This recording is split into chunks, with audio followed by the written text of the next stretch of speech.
На полях Гомельшчыны поўным ходам ідзе уборка збожжавых, але аграрыі ўжо робяць зачынна ўраджай будучага года. Надыходзіць час сяўбы азімага рапсу. Галоўныя патрабаванні, дакладныя тэрміны сяўбы, падрыхтоўка глебы и оптимальная глубиня закладки насення. В Гомельской области, как правило, на период сева озимого рапса, который в августе, у нас всегда засуха.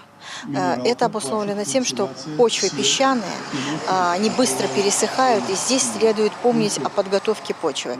То есть нужно проводить в сжатые сроки вспашку, подготовку и обязательно прикатывание, для того, чтобы организовать плотное ложе для самих семян. Тэрміны сяўбы рапсу з 5 по 25 жніўня. Нават невялікія зрушэння ў графіку работ, аб'ёмах удабрэнняў і сродкаў аховы пацягнуць за сабой страту ўраджайнасці. У кожным раёне в области ёсць усе ресурсы: паліва, препараты, техника, люди. Не упустить это внесение в основную заправку азотных, фосфорных, калийных, серных удобрений, потому что без них сегодня нельзя получить высоких урожаев.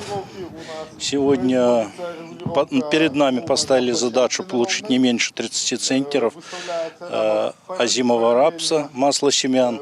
Сёлета гаспадаркі в области собрали больше за 140 тысяч тонн збожжа рапсу. У Жыткавіцкага района один з самых лепшых показчиков. Сярэдняя ураджайнасць вышэй за 39 центнеров с гектара. Залог высокого результата – технологичная дисциплина. Не упустить одно из важных – это влага, о которой все говорят, все помнят. Это очень важный показатель, скажем так. То есть обработка почвы, внесение удобрений, хорошие гибриды, оно решает свое, дает свое, применение гербицидов в то же время. Но если не будет влаги в почве, то будут плохие всходы по рапсу, и, соответственно, результат будет намного хуже. Сёлета в области сяўбу азімага рапса правядуць на 70 тысячах гектаров. Владислава Голобокина, Валерий Гапанько, телерадиокомпания «Гомель».